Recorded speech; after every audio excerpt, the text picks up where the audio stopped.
And I quote, "I'll be there in a minute. Give me a second." Time is relative, folks. Time is relative. Yes.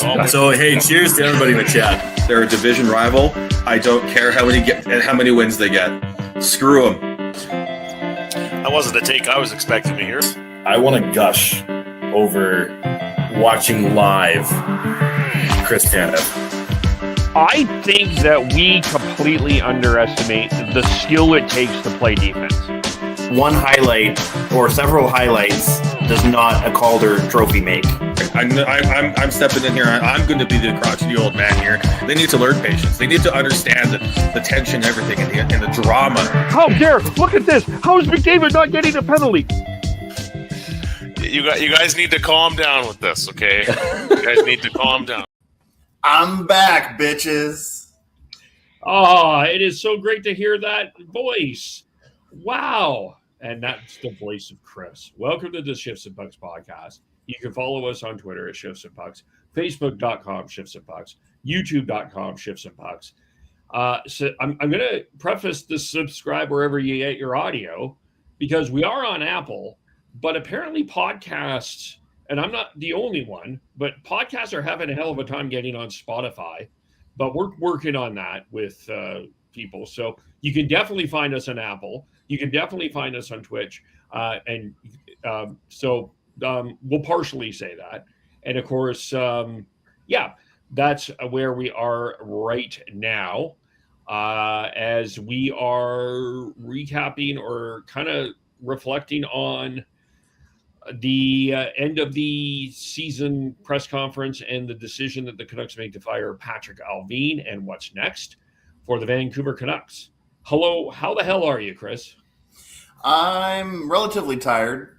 Let's just say the reason why I haven't been on the podcast for at least a couple of months is my work schedule has been hell recently. I have done 4 back-to-back trips up to the Site C Dam. So, that explains my absence, but and also my lack of general ability to watch much hockey at all since Christmas. But I know which teams are in. I haven't watched any playoff games yet, but I definitely intend to. Okay, fair enough. Sean, how is ninth winter in Calgary? Well, no, we're in springtime now, Kev. It's 20 degrees. It's nice and warm. Then the umpteenth winter storm, whatever we're going to get, is coming again on the weekend, which is going to suck because I am fifth false spring, is what you're saying. We are, yeah. So and then I have to work a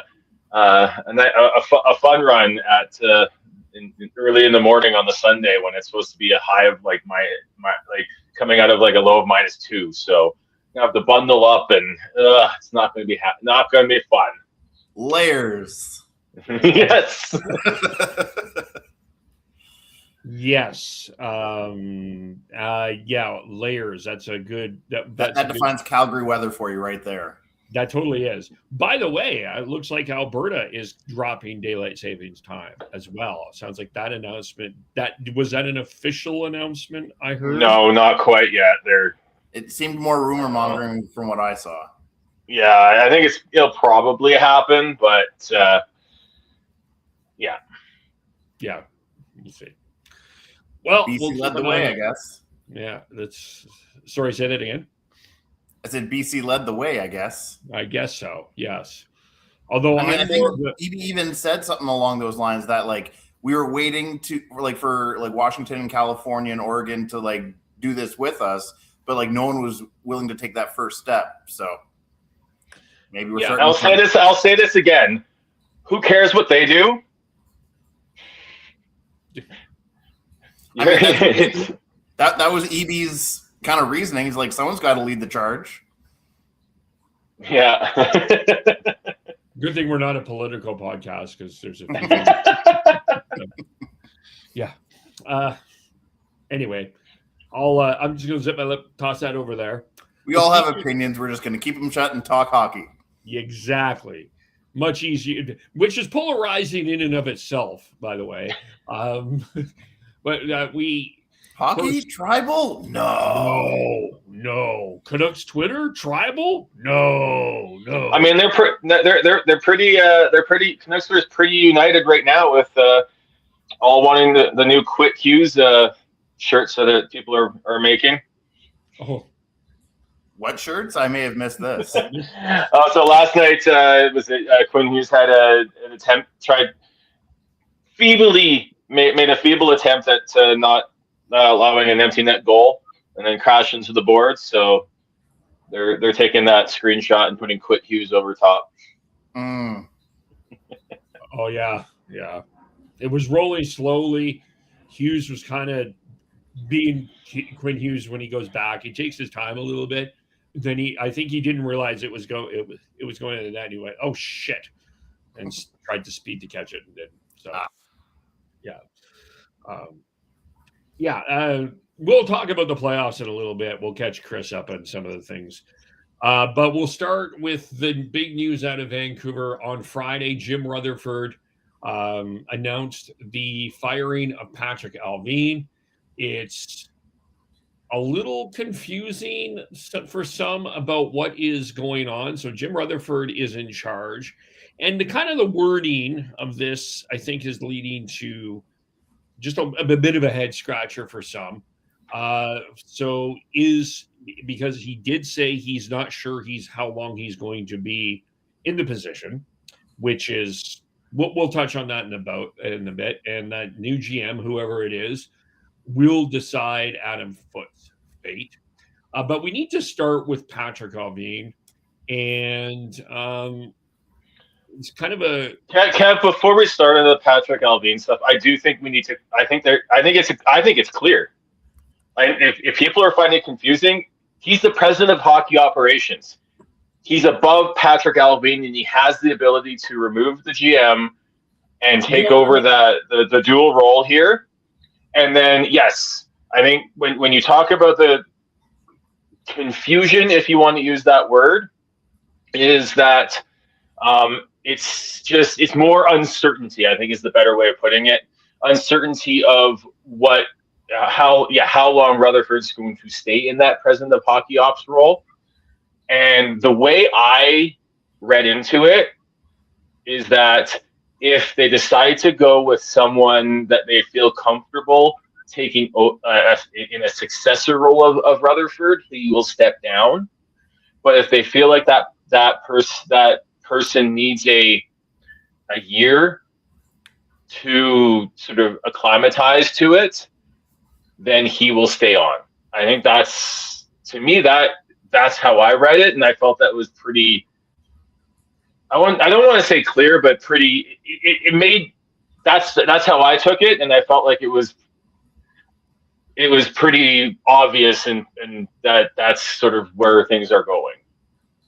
Yeah, I kind of got that as well, that it's more of a transitional phase into his retirement, essentially.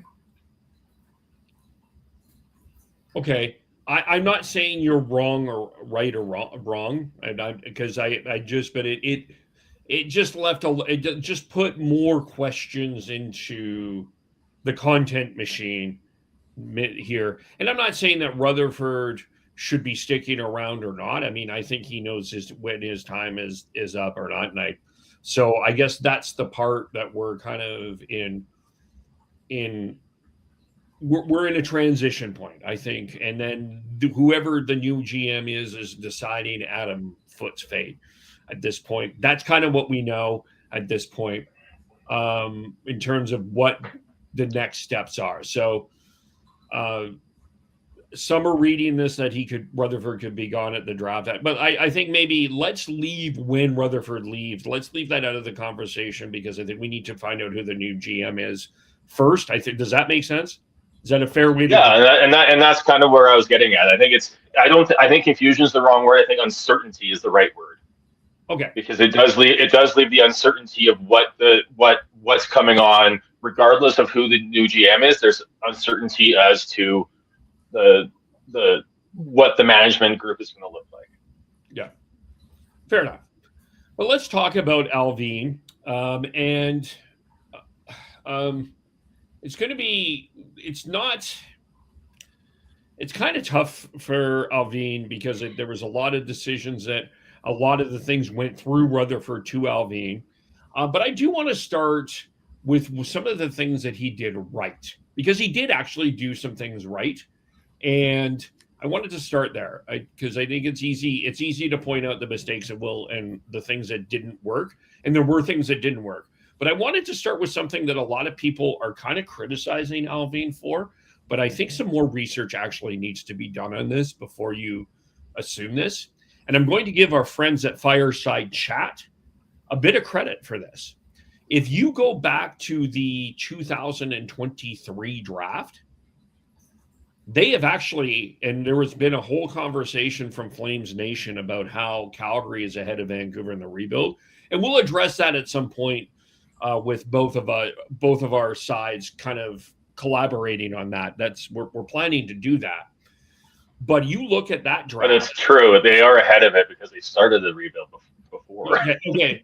But that draft, my point is that 2023 draft actually is better for Vancouver than Calgary.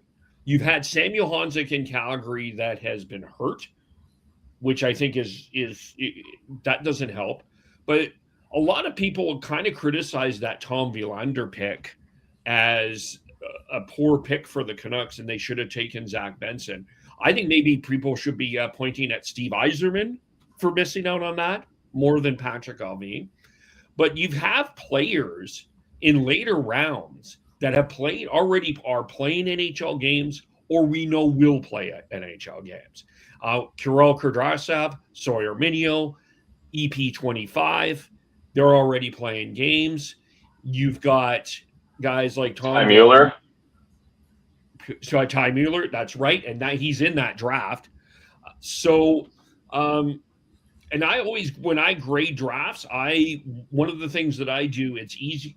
It's not easy, but first round picks are fairly obvious at that time.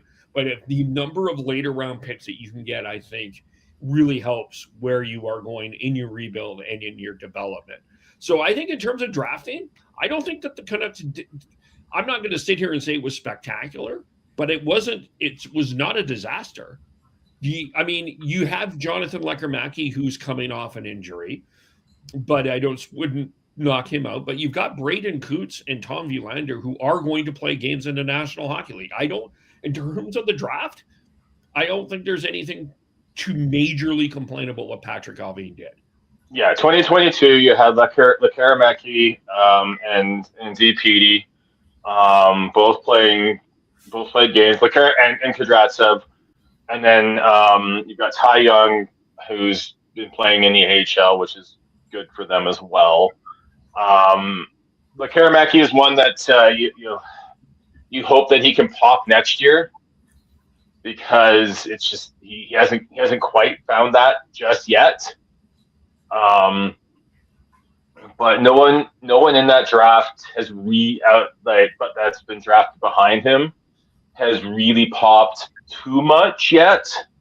So it's not like they haven't missed anything other than Lane Hudson. But he was a late second round pick and someone who the undersized defenseman, it's one of those ones you can understand that. And then the 2023 draft, Verlander, they used Brustevich in a trade to help them with a playoff run. Minio's looking solid. Ty Mueller's has a handful of games now. Vilmar Ulriksson is someone to watch out for as well. So that's good. And then Riley Patterson turned pro this year. So he's already playing AHL games from the 24 draft. And then there's still some interesting pieces there. And then, as you said, Braden Coots played 3 games beginning of this season, is most likely going to be given a very, very hard look next year to start with the Canucks. If not, he'll be in Abbey again. He'll be in Abbey developing. But yeah, I think drafting as well as finding other players elsewhere, like young players elsewhere. Max Sasson, Arshdeep Baines, I think, and their development, creating a stronger development process down in Abbotsford has been huge for the Canucks as well, and that's something that Allvin and Rutherford in tandem have done a good job of, in my opinion, since they took over.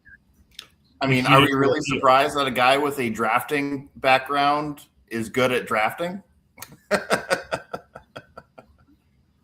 No, but I think that people are kind of underestimate. I've read a couple of articles criticizing Canucks drafting the last few years, and I don't agree with that. It's still too early on a lot of it. And yes, the Benson one, it was always because Benson was a BC guy, right? He was a local guy. Everyone wants that local guy to be good, and forwards are flashy, and Willander is more of he's not a flashy guy. Like he's not a Lane Hudson or Quinn Hughes or anything like that in terms of offensive from the blue line.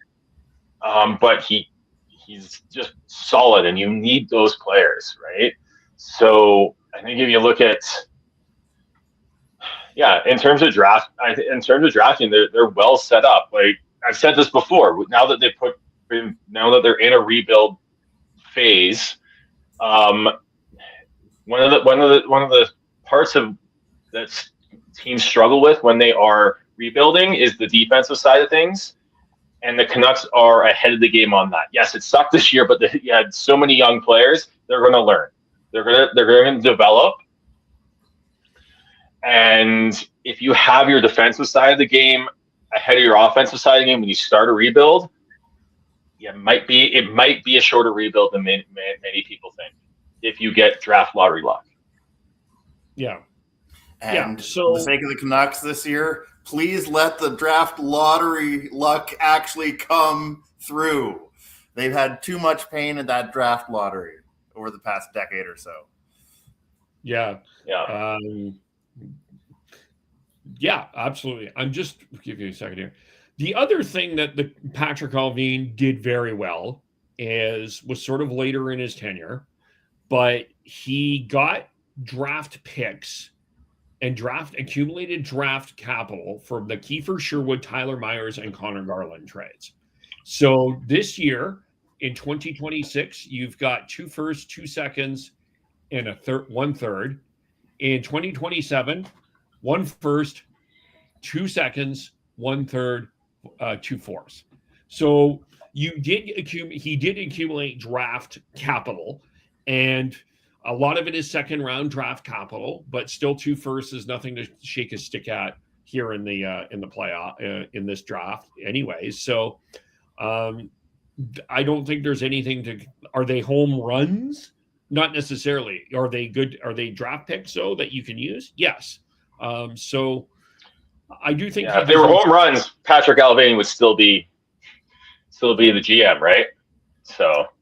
Yeah, and let's be honest. After the season that they had, there was someone that was going to take the fall.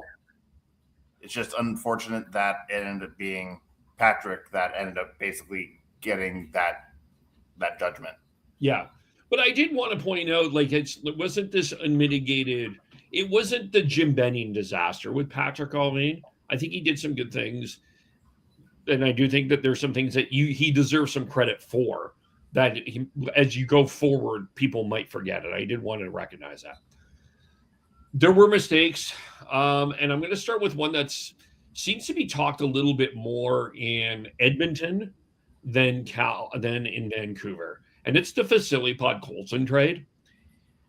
And I think the problem that I had with this was at the time that the Oilers lost Dylan Holloway and Philip Broberg to the offer sheet to the St. Louis Blues. And you gave them the get out of jail free card. And I don't know where Vasily Podkolzin would be with the Canucks. I don't know that, but I know that was a pretty cheap pay for the Oilers to get a guy that's been playing in your top 6. Whether you think he's a top 6 forward or not, he's playing with Leon Draisaitl now and is finding his game.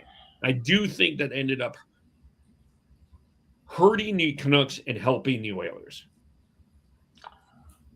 I don't know. We had you put together a list of the different moves and things, and think I struggle with going line item by line item here because I don't know if he doesn't make the Puck Colson trade, is he and still things are where they are now, is he the GM? Still no. I think no. GMs aren't perfect. Some trades work out, some trades don't. They got draft capital for him, Kevin. And I think part of the issue was that this was a player who just wasn't developing the way they needed him to. And he's still not necessarily a top 6 player, but he's playing with Leon Draisaitl. Yeah. He's still not producing as a top six player, but he's playing with Leon Draisaitl. Yeah, I think the Canucks fan base, they just had a higher expectation for him being a first-round pick and being 10th overall, but like he had plateaued to a point in Vancouver that they basically just thought like, okay, like maybe he needs, a change of scenery or what have you to actually, find that next step as far as like his own personal hockey journey. But like he just didn't live up to what they were expecting him to be. And at the time with the Canucks roster, there wasn't like a way to help aid him to get to that next step. And clearly outside of the 2 mega superstars in Edmonton, there is room to move up that lineup in Edmonton. Hence why he's playing with Leon as much as he has been. Yeah, I'm not saying that this was a crippling trade for the Canucks or anything, but I just thought it's something that you did end up the rival benefited from this trade. Yeah, and like trades are always a roll of the dice. You never know who's actually going to win or lose a trade. That's not clear cut. And yeah, like did that one work against the Canucks? Sure. But like Sean said, I don't think that like if you subtract that trade that Patrick's still the GM. No, that's fair. I think let's go to the one that I mean we can. There's a few things here, I guess. And the decision between Horvat and Miller, I think they ended up making the wrong decision. Is that fair to say? I think yes. The decision between Horvat and Miller, I think, is a result of them misunderstanding what the issue of the team was. And after what Rutherford said in his postseason press conference, talking about how the locker room has not been good for basically his whole tenure. When you look back, you had Horvat. He was groomed to be the captain, and you had Miller, who was trying, just with his personality, almost chipped away at that. And then when they went with Miller, you created a leadership gap and chasm that allowed toxic behavior to fester. So making that decision just exacerbated a already struggling locker room culture and made it so that it was boom and bust. And they found that one boom season, but for the most part, it's just been bust. Yeah. I think that's I think there's a lot of hindsight to that whole situation though. I think I think Patrick would totally take that trade back if he knew what he knows now. Yeah. But unfortunately Patrick can't do that. No. I think I think the one trade that he's getting that I don't want to criticize him for is the Miller trade to the Rangers, because I think that there's a lot of unfortunate things that ended up happening there. First of all, I mean, you had to get Miller out of the locker room. Second of all, unfortunately, Philip Hedl has concussion issues. And yes, he did have them before he came to Vancouver, but they ended up being exasperated here with a pretty dangerous hit from Tom Wilson. So I don't think it's fair to criticize Allvin for that trade in specific. And I know that a lot of people will get on him for the giving up the first rounder for Marcus Pettersson, and fair game. But I also think that there's a lot of hindsight to that as well. I don't think is fair to criticize him for. I think again that a lot of this just comes down to them thinking that they could fix that locker room, and they never did. Yeah.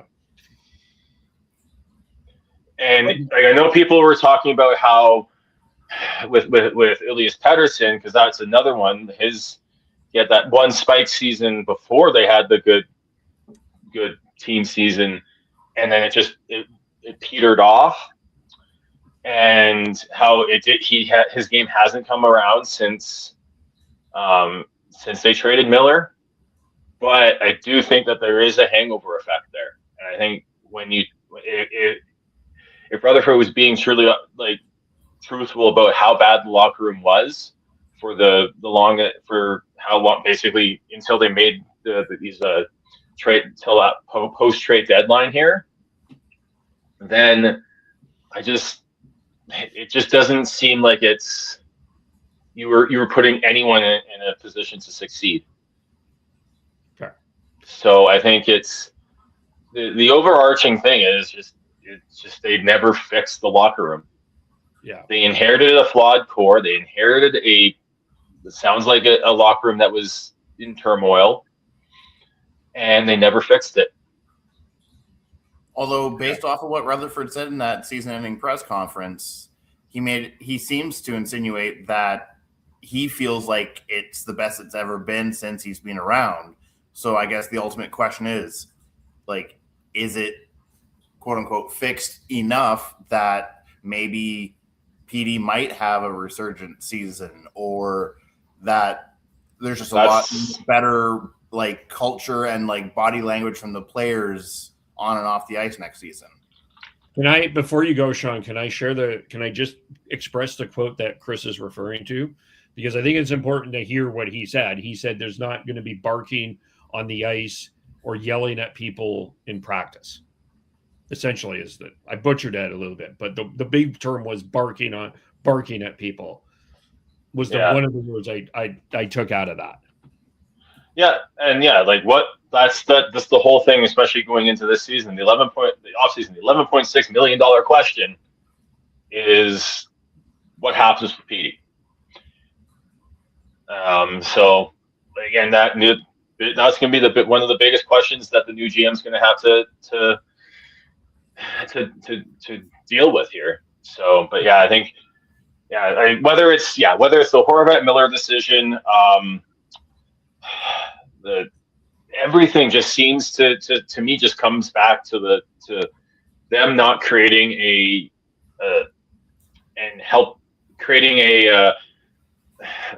locker. It's hard to say that management can create a locker room culture that works, but understanding how bad that locker room culture was and not doing everything in their power to fix it, even if it was taking steps back.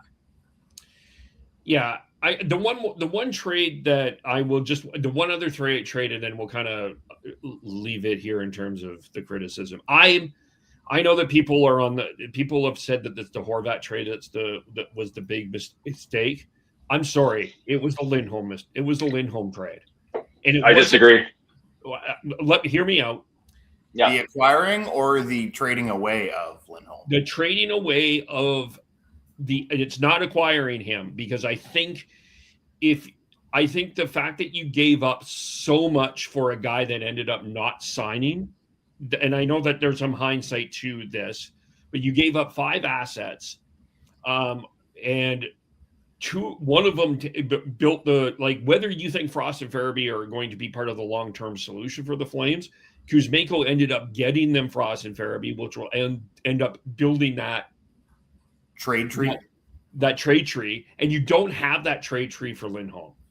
And I wonder if maybe, and this is the other thing, maybe if you just waited a little longer to make that trade, if you waited until after the World Cup of Four Nations, you probably might have gotten him for cheaper, and maybe you could have ended up paying Lindholm cheaper and paying Pettersson cheaper.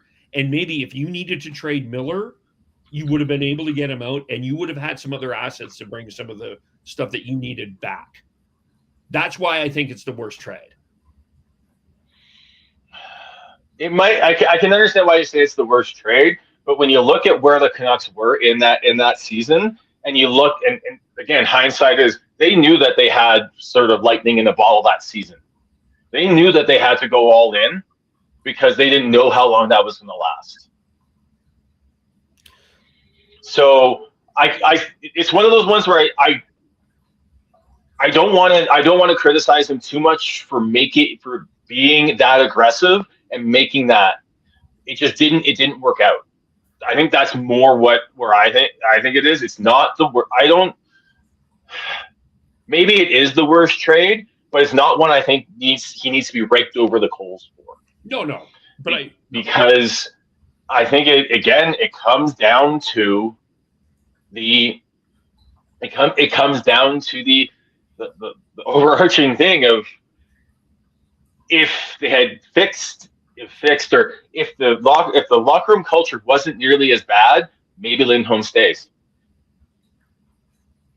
And then you're looking at that, they have him, they've got it, just they could move off of whoever, whatever, and maybe we're not talking about a full-blown rebuild, although I think we can, maybe that's good or bad or whatever, but I think when you look at that trade, which was a first-round pick, which turned into Matt Vigreeden, a conditional fourth defenseman prospect, Hunter Bristevich, which I talked about earlier, who still has not popped in the NHL yet, and then Yoni Yermo, who is an AHLer at best right now. I don't think he's with the organization anymore. Yeah, exactly, right? So it's as well as giving up Andrei Kuzmenko, who, yes, he was part of that trade to get Farabee and Frost. But I see both sides of it, but I think if you look at where they were, they needed to make that move. They needed to try and sell the players in that locker room and try and find a way to go all in. And they did. I honestly give them credit, kudos for having the balls to do that. But again, it just didn't work out, right? Yeah, to me, it felt like it was the management trying to give a message to the players of like, hey, we know how much you struggled like these past 5-6 years or what have you. We want to recognize how much good you're doing this season. We want to reward you by actually going out and trying to help you hit that next echelon or next tier, next level. Yeah. Okay. Anything else about Allvin that we need to talk about? And I think with that Lindholm trade, I think it's the whole how it sort of fell apart. Zadorov didn't re-sign in that offseason. Lindholm didn't re-sign in that offseason. They lost Ian Cole in that offseason. I think and I think with the hindsight now that Rutherford has come out and confirmed how bad the locker room was, Rutherford has to own this as well, but it's the biggest downfall of the Allvin era is that they never found a way to they tried to force this core into being something that it wasn't. Yeah. I see what you're saying there. Yeah. And this is sort of I think that this is this is a chicken and an egg, almost a chicken and egg argument, but actually both here. And I think let's start with kind of one of the things that Rutherford said, and just talk about Quinn Hughes. And he said that Quinn Hughes was going to leave anyway, and he compared it to Matthew Tkachuk. Do you agree or disagree? Do you see the comparison to Matthew Tkachuk? Well, yeah, because he decided he didn't want to stay with the organization, regardless of the situation. There's probably a tipping point in that season before that he made that decision. Like how I understand the Kachuk situation is that once Gaudreau made the decision not to stay, that was when Kachuk was wanted out as well, right? So I don't know what that tipping point was for Quinn Hughes, but he was also like, it just, yeah, I see the comparison, and I think it's fair. Like you just, I don't know what, I guess, again, I don't know what the tipping point was. Maybe it was the JT Miller trade, but if you're a player who you think you can build a team around doesn't want to stay, that breaks everything up. And one thing I will like how the Canucks handled it is instead of trying to find pieces to help keep them competitive, they embrace the rebuild. Sorry, sorry, can you clarify what you're saying there? Like, what do you, like you're I'm saying that I see that the situations between Kachuk and Hughes are similar enough that I can see the comparison. Because if Rutherford's saying that no matter what they tried to do, that like, and this past offseason going into this season, he was going to want to leave anyways, then I think they did pretty damn good in terms of the return. And the fact that they focused on young players and trying to kickstart a rebuild, as opposed to what the Flames did with like trying to nail down some to stay competitive, or I think just helps the Canucks as they get into this rebuild stage. Yeah, and as far as like the bird's eye view or whatever of the situation, like I think the comparison works in the sense that a high-end first-round draft pick, American-born player playing in a Canadian market essentially sniffs out a impending decline in the success of the team moving forward and deciding they want out. Like, those are common in both those situations. So to me, that comparison kind of works. What do you think of the criticism that people are delivering to Rutherford that if you knew that Hughes was going to leave anyway, why did you re-sign Besser, Garland, and Demko? I mean, it's fair to a point, but I don't think you should. I don't think it needs to be overblown to a point where you think it's a massive mistake, because he's a franchise defenseman that you can build a team around. And if you aren't doing everything in your power to try and keep him, you're not doing your job.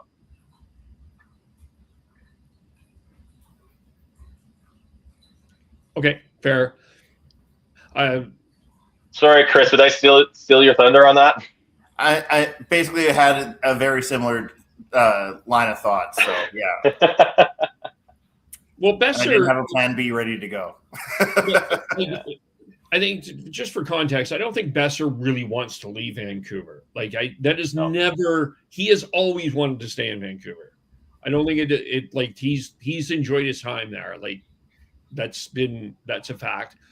I mean, there's some rumors about Connor Garland. I don't really want to discuss.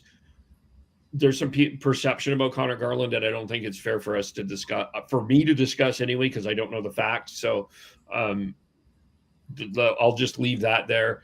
And I don't know if Tyler Myers was super excited. Tyler Myers was not excited about leaving Vancouver either. People forget that. Like he took his. I mean, remember he took his long ass time deciding to go somewhere when they scratched him for trade purposes. That took a long time. So there were people loves BC. His off-season home is in Kelowna. Yeah, he's your neighbor. I mean, I'm sure he was probably like up on Knox Mountain or in Upper Mission, but sure, yeah. And then Demko, it's like I feel for Demko. He's gone through these injuries too, right? So I don't know. Like I know that people were upset about extending him, but it's a gamble you had to take. I think. I think like he might not have worded it that like how that played out maybe perfectly, in the sense that like I don't think he knew for 100% certainty that he wasn't coming back when they made those contracts with Garland and the others. I think they knew that it was a above 50% probability, and they were going to do everything within the control of the organization to try and keep him. And they viewed that as like, well, if he's good friends with these other players on the team, maybe if we can convince his friends to stay, he'll stay. It ultimately didn't work out because the ultimate results on the ice just made it untenable. But it just didn't work out. But at the time, I think, at least from a management perspective, they thought it was worth the chance. Yep.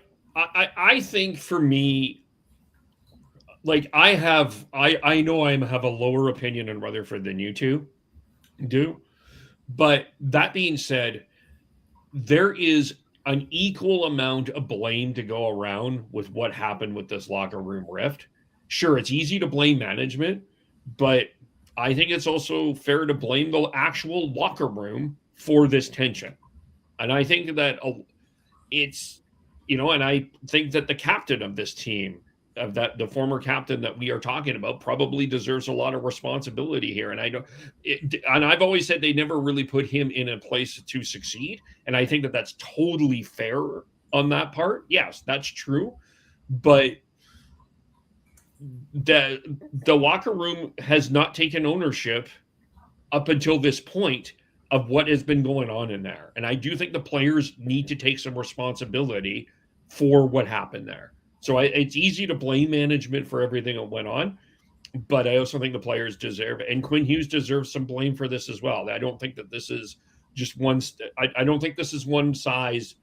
Only one side gets some blame. I think everybody involved in this deserves a piece of the blame. Yeah. Nuance, Kevin. How dare you? That's not how Canucks social media works. Yeah. And then with the Garland thing, Kev, regardless of what the issues are with him and all of that, do you think they get a better return if he was basically a rental? So they got a 2028 second round pick and a 2026 third round pick for him. No, I think they got exactly what they should have. I think they got exactly. So yeah. So I think that's saying is that like there's people saying that he was part of the rift, and I'm not comfortable blaming. Well, there's so much speculation and everything going on with this, and I think there was like I said, there's probably a hangover effect from everything. So I think it's whatever the issue, the root issue was. Hopefully they've finally gotten over it, and they're building for the future here, and they're starting to build a much better culture. But there's no way no way until you actually talk with the guys in the room why and what happened and quote unquote who's to blame. But yeah, I think it's in terms of like the signing of Besser. I think the Canucks are better off in a rebuild or in a competitive window with Besser on the team. Demko, if they can get Demko back healthy, and he can actually stay healthy, they're still going to be able to get. He'll help things, and they could still trade him for assets. And then they already got a second and a third for Connor Garland. And whether or not the only real question with that is whether or not they could have gotten more for him if he was a rental, which I don't know. I don't think we know yet. I don't think we'll never know. Right. So I think that's when you look at the decision to make those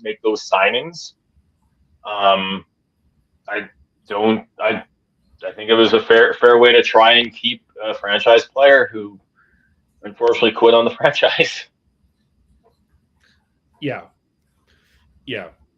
As far as going forward, the debate is, well, and there's some names coming out here. Rick Dollywall on Donnie and Dolly mentioned the name Ryan Bonus, son of Rick Bonus, as a potential candidate.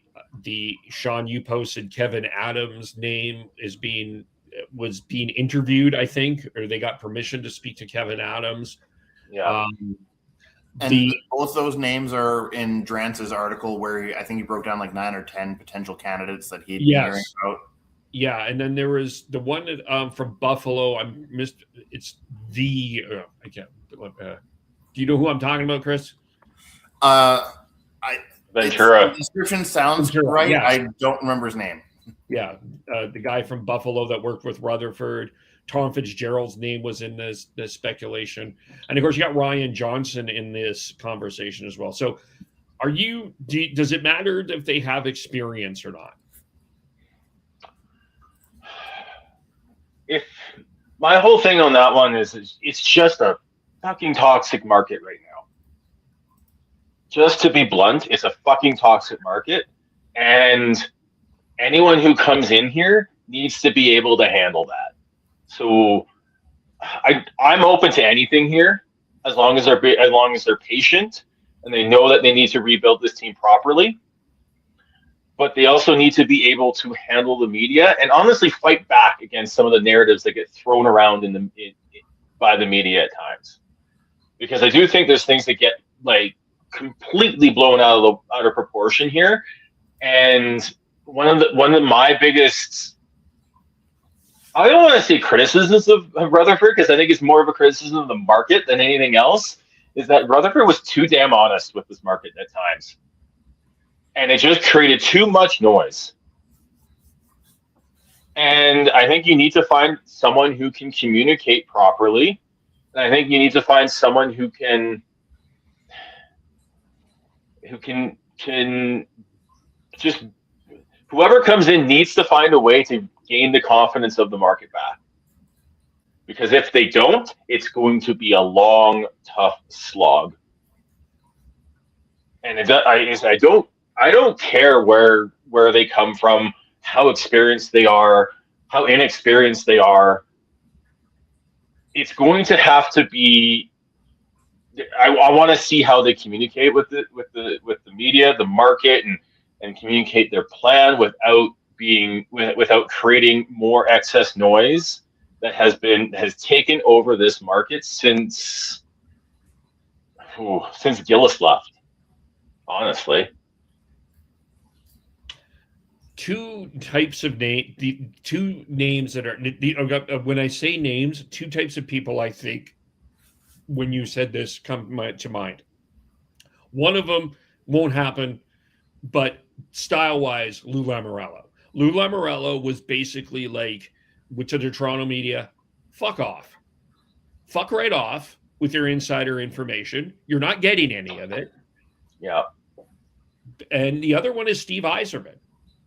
You get nothing out of Steve Yzerman. Like, you listen to 32 Thoughts, and Elliot Friedman talks about how impossible it is to get information out of Steve Yzerman. That's kind of the type of people you need here in Vancouver. Shut up. Don't talk. We're just going to get to work. And that's been what's been missing in this market. There's too much talk and not enough work. It's hard for me to say that you're 100% correct there, Kev, because it takes like the noise takes on a mind of its own. And Rick Dollywall, like, he gets a lot of information, but he doesn't get it from the franchise, the team, and he gets it from the agents. Yeah. Right. So part of that too, I think, is you making sure that anyone who's dealing with the Canucks knows that if you spill, like, if you're leaking stuff out to the media, they don't want that.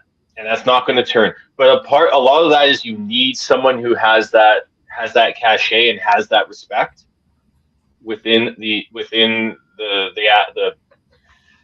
the agents and the hockey climate and everything to be able to pull that off.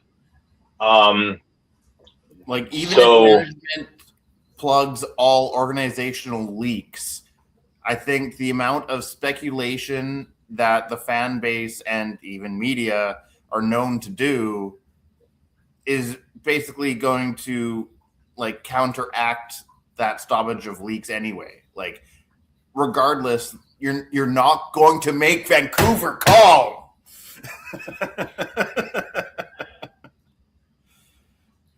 Yeah. I honestly think that you bring in a Lamoriello and it's just going to be another type of gong show, because again, it's just, you're going to have people. That was the thing. Rutherford came in and he tried to plug all these leaks, and then everyone got all upset because they couldn't get, and then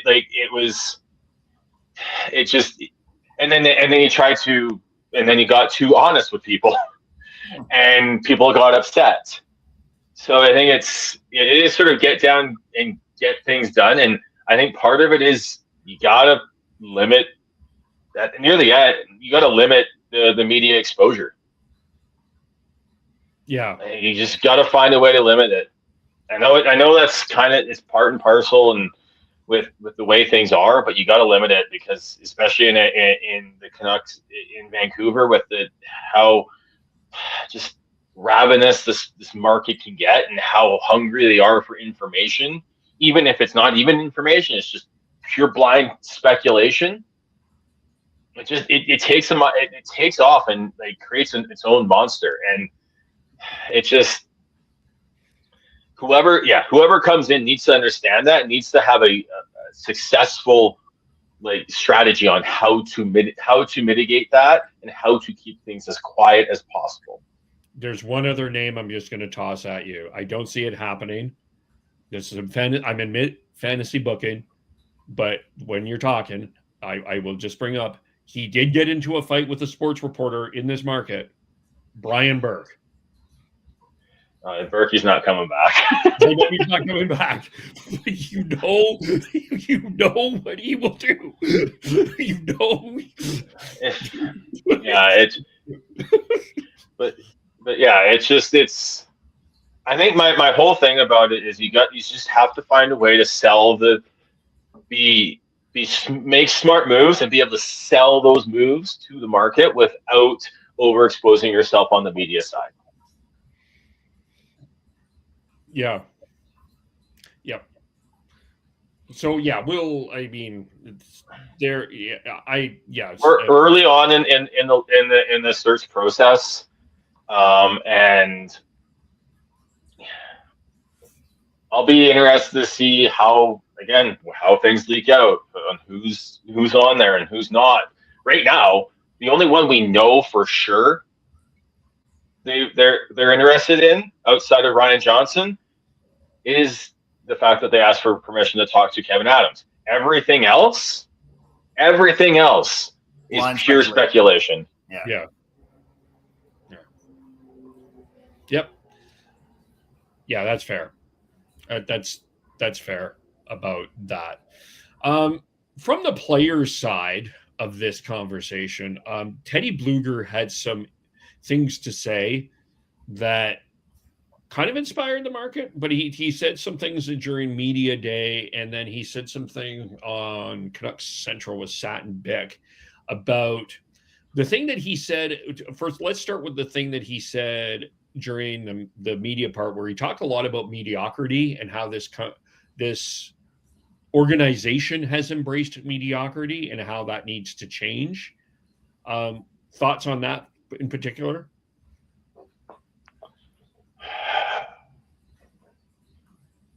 I'm not quite sure I buy that they leaned in on mediocrity.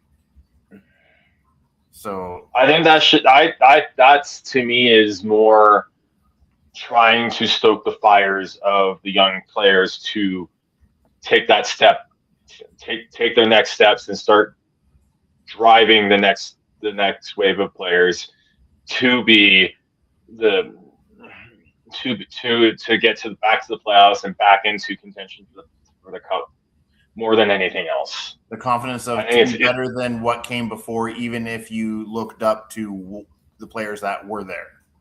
Exactly. I think it's easy to look at that word mediocrity and say that they accepted mediocrity and find a way to and sort of massage that into the fact that the Canucks have accepted that. They made again, that's the whole Lindholm trade thing. That was not a trade to be mediocre. That was a trade to win a fucking cup. You look at even the Marcus Pettersson trade. Like, they tried to find a way to bring someone who could help them make the playoffs and go on a cup run. Whether you agree on the principles of that or the details of that, and if that was going to happen, is besides the point. Those moves were not done to be mediocre, to be average. And I think part of the issue it might be trying to get players to understand, like some of the players who understand what it takes to win and how they need to. And Rutherford has touched on this as well, just knowing it's not just on the ice at games, it's on the ice at practice, it's off the ice at practice. Off the ice, it's having it's being hyper focused and being rink rats, and that's what they want. And it sounds like a lot of the young players have embraced that, and that's what you need. But I think part of it, I think maybe some of the veterans got a little lax. Like, once they knew that this team wasn't going to be good, they got a little too lax, and I think that might be where Luger was pointing that comment to. So it's more player based as opposed to management based. Yes, and I think honestly, I feel like most of the Blueber comments are like, when he says organization, I think that's 100% player based. It's not that the coaches are accepting mediocrity. It's not that the management was accepting mediocrity. It was just that he saw some behavioral patterns and some standards that were lacking. Yes, and that's the second part of the that he mentioned, was there was a lack of professionalism, his words, in the locker room, examples of leaving a mess for staff to clean up. He talked a lot about dress. He talked a lot about players being late for team meetings, things like that. And I think, all fair, like, he was there. But I think the thing that is going to be interesting, and I think we're starting to see this, is I think the Canucks' new era, I think, for the lack of a better word, is going to start taking ownership of this locker room. And for anyone to expect that once Quinn Hughes was gone, I think that they're like, Zeev Buhlen was not going to come in here and smash things and take over the locker room right away. This just not the way that you kind of need to kind of charm people into that. And you also don't have the experience to walk in and bash doors. It's just going to take a while for that to organically grow. And I look forward to next year. I think next year, one of the things that Rutherford is getting criticized for that I don't agree with is the comment about that they're going to be competitive next year, because everybody was like, well, that means they're going to try to get into the playoffs. I interpret that as you're going to actually be battling in every single game this year. You're going to start fighting for your teammate. You're going to start, like, Zeev Buhlen's comments on Curtis Douglas were telltale of where that's a guy you need to keep, Curtis Douglas. You need to bring the Douglas fur back. Yes. That you like. That's kind of like, it just takes a while for that to get somewhat established, especially with a bunch of new players. And the toxicity of this locker room that we've already talked about, like, it's just going to take a while for that to happen. And I imagine once we get into training camp next year, it will be a lot more refreshing, or I hope it is a lot more refreshing than what we've heard here before. Yeah, I think, and part of that is when you're dealing with a team and the culture's okay, and you still have the respect that you're treating your teammates with respect and everything. All it takes is one person to not do that, to break things. Yeah. And I think we don't know. Again, we don't know the details of everything. There's been speculation and rumors and everything about it all. But when you start having divides in the locker room and different standards for different people, that's the problem. And again, when we talk about what went wrong with this era of Canucks hockey, it was looking back, they did not have each other's backs. They did not fight for each other. They did not have. I use this term very carefully because I think people overuse this. Professionalism, unprofessionalism. That's one thing there, but respect. I don't think there was enough respect in that locker room, based off of the play that we saw, all the speculation, rumors, and now that Rutherford talks about how the culture was bad. That you need someone to step up, and no one did. No one stood up and said to stop being children about things, stop being, and start acting like adults, and start acting like professionals. I did wonder this is the old school guy in me coming out. I did wonder if we would see some teams fall apart. When you said dress there, Kev, about once they got rid of the dress code, especially going into games and stuff, if we would see some teams fall apart because of that. Because part of when you have a dress code, it does actually help bond the team a little bit, because you all have to do it, right? And once you give that freedom, which is great and all in some aspects, you can start seeing that the player that you can see cracks. And I think this seems to be going back a lot longer, but I do wonder if that was, again, I do wonder if that played a part into this as well, especially this year, when you thought that they would at least, just how bad this season was.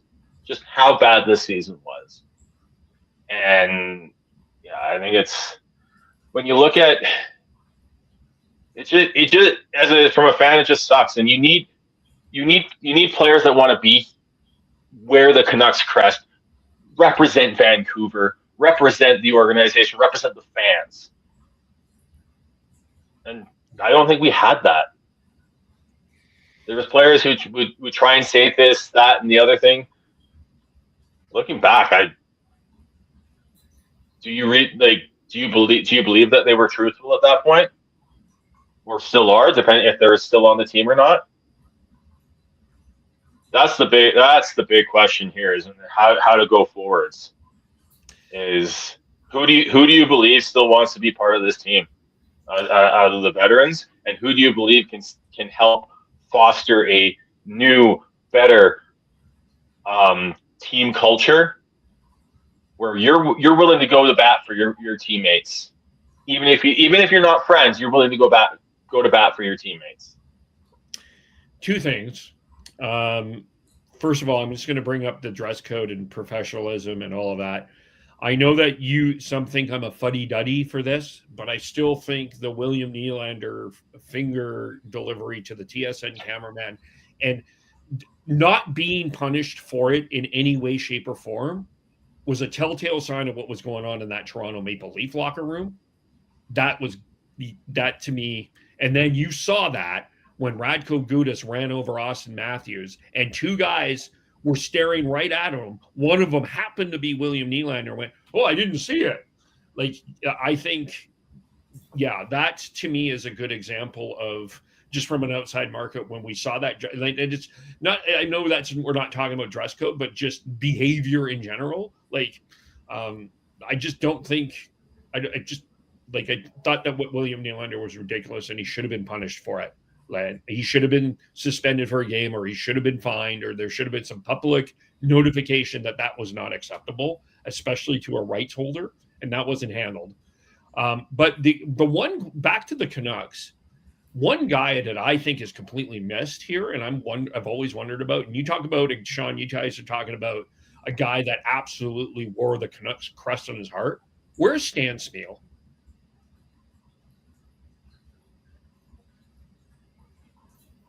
I mean, I think he's out in the.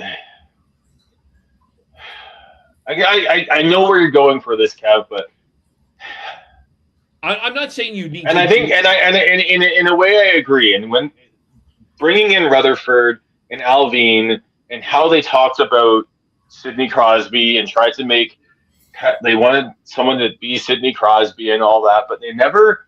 It seems like what one thing through thick and thin, bad years and good years, back before all this, is that the team had a connection with the market and had a connection with the community that I think is eroded.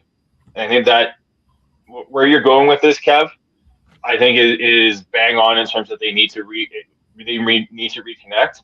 And I think that's part, and it needs to find a way to, it just needs to find a way to reconnect with the community. Because if they do that, you're going to get a little bit more leeway when things aren't going as good. Yeah. And I guess that's one of my big criticisms of Rutherford is I don't know if he loves the Canucks. And I know like you're a hired gun in the NHL and there's 32 jobs, but like when the Canucks back in 2011, one of the things and I'm not trying to don't want to revise, like I don't want to always go back to history here, but when Mike Gillis and that 2011 run, as much as people were angry at the Canucks, there was an us versus them, and Alain Vigneault during those press conferences was basically, go fuck yourself. We're the Vancouver Canucks and we're going to the final, and there's not a goddamn thing that you were going to do about it.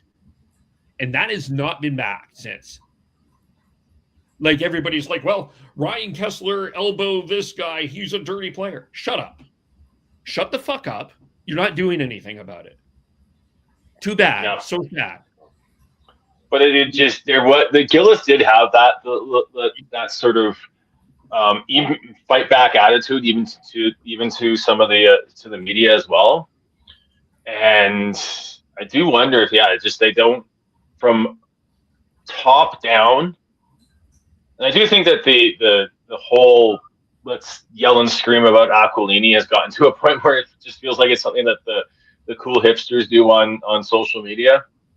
But I think there's some merit to it, where there's a lack of connection to the community and market, and that takes over as GM because they're going to be the face of the they're going to be the face of the organization that they need to fix that. That needs to be. It sounds silly because it's a great time to start it too in a rebuild. You get Z William out into the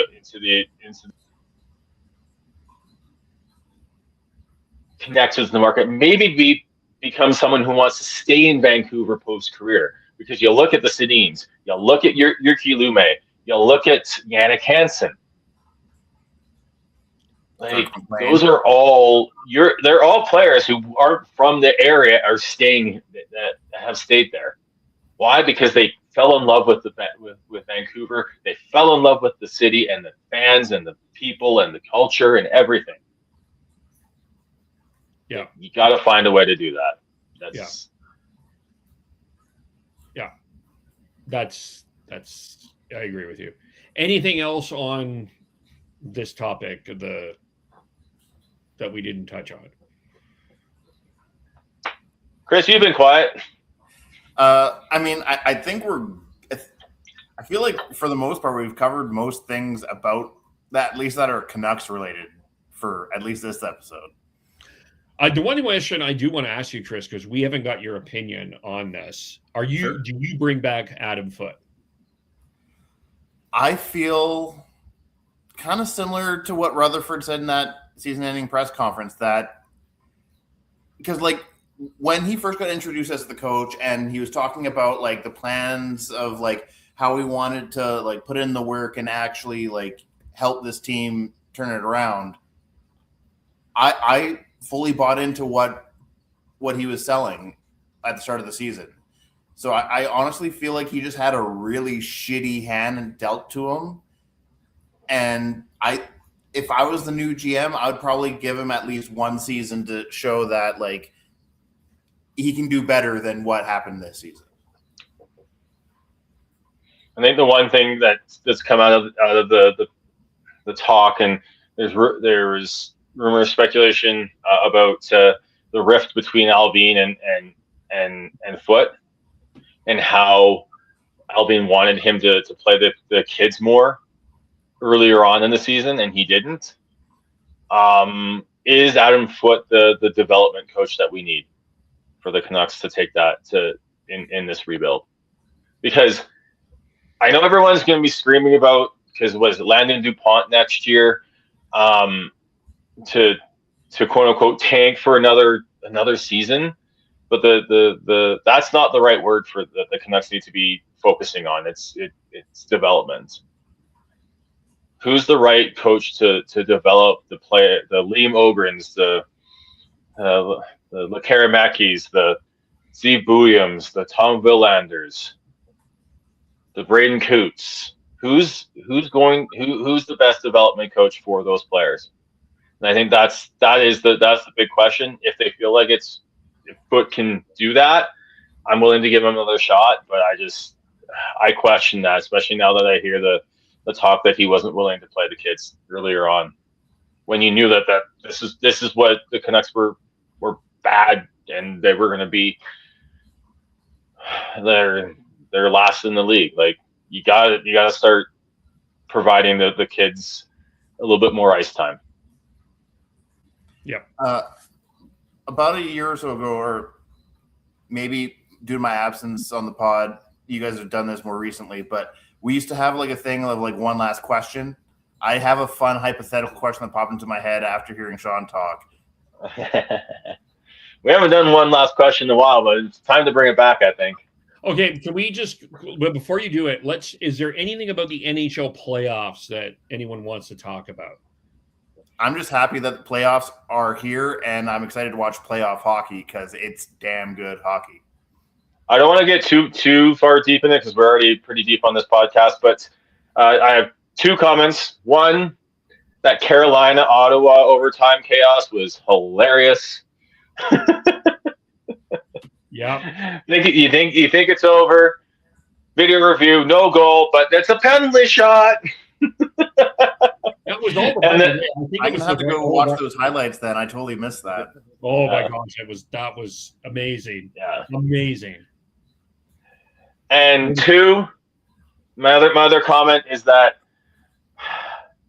the analytics of who watches, and what broadcasters quote unquote want has kind of ruined a lot of the watching games on the weekend. Not having a Habs game on a Saturday is an absolute swing and a miss, and absolutely just fucking ridiculous. Yes, you can tell me all the analytics and how ESPN and TNT control things and all that. Just put a Habs game on Saturday night in the first round. Like, they're not guaranteed to get through the next round. Just put one there. That is the heart and soul of hockey there. Yeah. It's a religion there. The Bell Center is the cathedral of hockey. And Saturday night is when you go and worship. Yeah. That was a miss. I agree with you. And that's like, I said it on social media Hockey's better when the Canadians are good. I'm will always be pro Canadians and the Canucks. My two quick ones. I'm just going to be very curious. Yes, the Oilers won, but I think that Duck forward group is going to give the Oilers blue line a hell of a lot of fits. And good God, those Pittsburgh Penguins home jerseys are ugly. Get them off my screen. Oh, I don't understand why I'm watching mustard. Anyway, they're gross.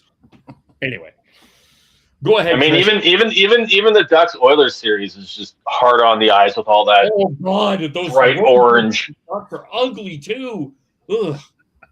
Oh God. And then Dallas brought back their old 99 Cup jersey. Well, look, I think it felt like they were at least for all the first games. They were asked to wear their teams were asked to wear their third jerseys. Yeah. So. Anyway. All right, before we do have a comment. Go ahead. Is it from Dylan? It's from Dylan. When are we changing our name to Shifts and Ducks? Considering that we Devin, you, and myself all chose the Ducks over the Oilers in our playoff preview. Yeah. All right, Chris. Okay, so the hypothetical that I wanted to say, especially since Sean was talking about like development coach and whatnot, considering the success that the AHL Canucks had last season and the rumors that they're already highly considering Ryan Johnson, not how you think the market would react. What do you personally think about the idea of elevating Ryan and Manny as a duo up to the NHL squad? I love the idea of bringing Manny in. There's another twist in that too, Chris, is that Manny's son Caleb is likely going top 5 in this draft. And if the Canucks don't win the lottery at 3, and they're drafting 3rd, they could draft him. That would be a half decent consolation prize if they get fucked in the draft lottery again. But I do think that the only issue with Ryan Johnson again comes down to is the communication and how he handles the media. Is that something where you bring in someone to take over the president of hockey operations job from Rutherford and protect Ryan Johnson from that, or at least for a season, or still have Rutherford there for a season and then he fully takes over, or is he actually, or do we think he's actually ready for that? Manny, I think he'd be perfect. If you don't bring back Adam Foote, he's pretty high on my list as someone to bring in and help develop the next core of the Canucks. And I know we were talking about like the potential phase out of Rutherford and whatnot, but I honestly like the idea, especially like in Canadian markets where it's a lot more nuanced and multifaceted as far as fan engagement and how much the market plays into the discussion and all that sort of thing. I honestly think having a separate president of hockey operations and a GM is ideal especially in Canadian markets. So even if Rutherford does hire a GM, I would like the idea of someone also getting hired to eventually replace Rutherford as well. Not having a GM who's messaging up to ownership and down to the rest of the organization and the media. Yeah. Before I answer the question, I did want to say something here that I didn't say that I did want to say. Is I know that there's some people clamoring for Aquilini to speak. No, absolutely not. Do not put him 100 feet near a microphone. Keep him 200 feet away from a microphone. It would be an unmitigated disaster for Francisco Aquilini to speak at any point. It is not a good idea. Keep him far away. You send him to Victoria. If you have a microphone near him, if there's a microphone near him, you fly him to Victoria. He does not speak. He's not good at it, for one thing, and it just would cause more chaos. The only people that benefit from Aquilini speaking are the content creators and the people with daily radio and podcast shows. Yeah, no, it just doesn't. Not a smart move. Yes to Malhotra. I think that works. I think when you have that kind of relationship with, and then you brought the championship, he knows some of these players, so I think that would work. I don't know why. I don't see why I have a hesitation with. I actually think Ryan Johnson would be a good idea to have as a GM. It just comes down to, I do think that they need to do their due diligence around this and see what else is out there. But I'm not saying just blindly decide on them right away. Like I just was talking about like at the concept of having them almost be like duo promoted. Like just what your personal take on that was specifically what I was trying to say. I think it works, but I do think that they need to do some due diligence. I just will be very interested in what they bring in with Manny Malhotra. One thing I would think is that they would bring in some sort of, I don't think it needs to be a flashy NHL experience coach, but a guy like we'll toss an example out of there. Brad Larson, he has some head coaching experience that he can bring to the table. When you're a rookie coach, you do need some veteran help around you. So the assistant coach part of that is a good piece. But I would have no problem with Ryan Johnson and Manny Malhotra taking over. Yeah, and the reason why I brought that up is like I'm personally a fan of the idea, so I was just wanting to know if you guys were basically there with me. Yeah, I think that works. For me, it works, But of course, we all know that there will be plenty of people who will have plenty of things to say against that. But yeah, I didn't want to get lost. Both of them are taking, like, the fan base seems to be responsive positively to both of them. I haven't seen any negativity to either of them. They won a Calder Cup a season ago. Yep. So, anyway. All right, let's leave it there. How do we follow everyone? Bearded Canucks 03 on Twitter, X. I don't know. What do we call it these days? The hellscape that is social media. Yeah. I am at Schneids on all the social medias. Tyler is TNOBLE. Devin will be joining me in 2.5 hours. Devin and Dan and I are going to have another conversation about the Flames. Matt from Fireside and I had a chat. I just wanted to get a couple of other perspectives. So you can join us in a couple hours to talk Flames or check out that podcast as well. Tyler, TNOBLE, Devin, Gordhouse09 on Twitter, or find him on Instagram. I am KEBOLE on all social medias, Facebook.com Shifts and Pucks, YouTube.com Shifts and Pucks, Twitch.com Shifts and Pucks, and subscribe wherever you get your audio, which at least you can find us on Apple. Thanks everyone for watching or listening, and we will talk to you all very soon. Bye for now.